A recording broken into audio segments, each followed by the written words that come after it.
निवेश का फंडा। स्वागत है हमारे साथ जुड़ रहे कार्यक्रम में देश के दिग्गज म्यूचुअल फंड आईसीआईसीआई प्रूडेंशियल के हेड प्रोडक्ट्स और स्ट्रेटेजी चिंतन हरिया साहब। चिंतन जी, बहुत बहुत स्वागत है आपका जी बिजनेस पर। धन्यवाद समय देने के लिए। सबसे पहले तो सवाल यही है कि बाजार के उतार चढ़ाव में सारे म्यूचुअल फंड इन्वेस्टर्स का कॉन्फिडेंस हिला हुआ है, तो दो सवाल मन में आते हैं। पहला तो ये कि जो पुराना इन्वेस्टमेंट है उसे होल्ड करें या निकल जाएं, नुकसान हो रहा है या होने की तैयारी में है, वापस ले लेंगे बाद में। तो पहले इस सवाल का जवाब दें। उसके बाद दूसरा सवाल जो मेरा है वो ये कि नया निवेश करना है तो अभी करें या और इंतजार करें। शुक्रिया अनिल जी। जो निवेश किया हुआ था, मैं आशा करता हूं कि आपने जो पिछले अगस्त सितंबर में, अगर हम देखें अगस्त सितंबर में जो रैली हुई 15,000 से 18,000 की मार्केट, हम तभी भी बात कर रहे थे आप एसेट एलोकेशन स्कीम्स में ही निवेश कीजिए, जैसे कि बैलेंस एडवांटेज फंड कैटेगरी। और पिछले 6-7 महीनों से हमारी यही कोशिश रही है कि जितने निवेशकों से हम बात कर सके आपके माध्यम के द्वारा कि आप एसेट एलोकेशन पे ध्यान दीजिए। अगर आपने एसेट एलोकेशन पे ध्यान दिया है तो आपको कोई चिंता की जरूरत नहीं है, क्योंकि जैसे जैसे मार्केट में गिरावट आएगी, जो एसेट एलोकेशन प्लान्स है उसके हिसाब से आपका मार्केट में इन्वेस्टमेंट्स होते रहेगा। अगर आपने कोई इन्वेस्टमेंट्स किए हुए हैं मार्केट में और आज मार्केट में गिरावट की वजह से आपको घबराहट हो रही है, तो आपको सिर्फ ये चीज की देखने की जरूरत है कि आपके पास 4 साल 5 साल का समय है या नहीं। अगर 4 से 5 साल का समय है मार्केट में निवेश करने लायक, तो करते रहे। और नए निवेश के लिए आपको आपका एसेट एलोकेशन ओवरऑल देखना चाहिए। घबराने की कोई बात नहीं है, क्योंकि जो भी चीज हो रही है वो अंतरराष्ट्रीय मार्केट्स में वो एक वॉर के कारण हो रही है, और जो ओवर वैल्यूएशन था मार्केट में वो आज करेक्ट हुआ है। तो जो ओवर वैल्यूड मार्केट था हमारे, अगर हम निफ्टी और उसकी वैल्यूएशंस की बात करें, तो ओवर वैल्यूएशन से अभी करीबन करीबन हम फेयर वैल्यू की तरफ जा रहे हैं। हाँ, जरूर अगले 2 साल में वॉलेटिलिटी रहेगी, और इसीलिए हमारा एक ही कहना है कि आप एसेट एलोकेशन स्कीम्स में निवेश कीजिए। अगर आपको और निवेश भी करना है तो आप एसेट एलोकेशन स्कीम्स के द्वारा निवेश कीजिए। 2-3 सेक्टर्स है जो हमें पसंद है आज, उसके बारे में जरूर चर्चा करेंगे आप जब प्रश्न पूछेंगे।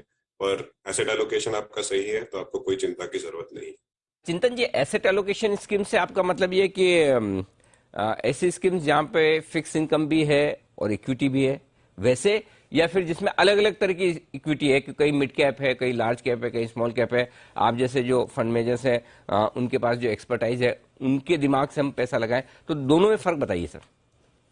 बिल्कुल, जो एसेट एलोकेशन स्कीम्स है वो इक्विटी, डेट, गोल्ड, अंतरराष्ट्रीय बाजार, इन सभी में जो निवेश कर सकते हैं वैसे भी स्कीम्स होते हैं, या फिर इक्विटी और डेट जो बेसिक फाइनेंशियल इन्वेस्टमेंट्स होते हैं वहां पे निवेश करते हैं।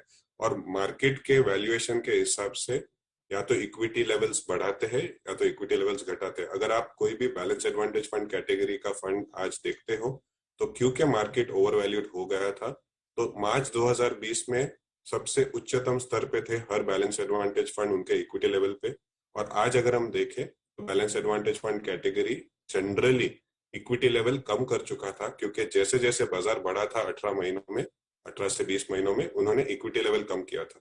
ये हमारे और आपके लिए करना आसान नहीं होता, पर क्योंकि फंड मैनेजर्स एक्सपर्टीज लाते हैं अपना वैल्यूएशन के दौर पर और जो उनका अंडरस्टैंडिंग है मार्केट का, तो वो सिस्टमेटिकली कम करते हैं। और जैसे ही बाजार अभी गिरावट आई है तो वो उनका इक्विटी लेवल्स बढ़ाएंगे भी।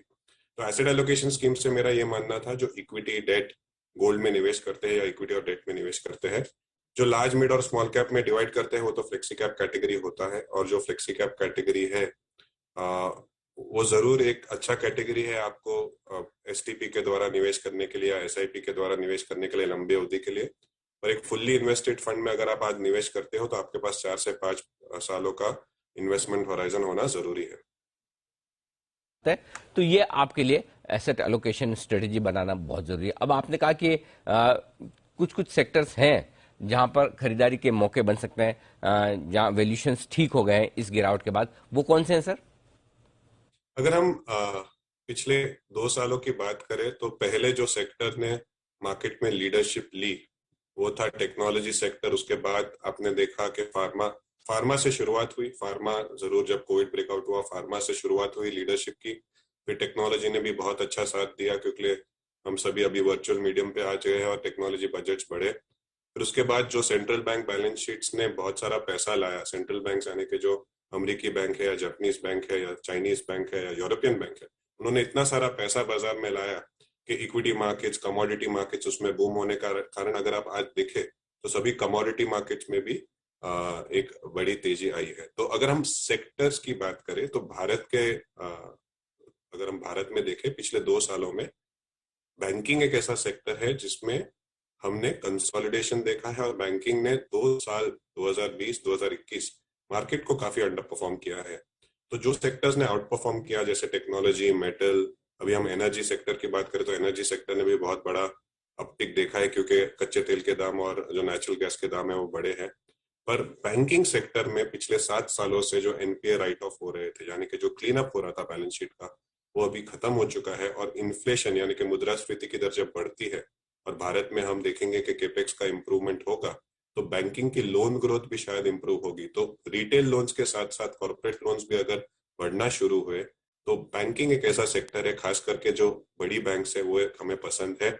और बैंकिंग के साथ साथ अगर हम देखें जब कच्चे तेल के दाम $130 गए हैं तो जो सबसे बड़ा हिट आया है वो two wheeler four wheeler sales यानी कि जो गाड़ियों के और टू व्हीलर के सेल्स में काफी हिट आया है। तो वो भी एक सेक्टर है जो हमें पसंद है।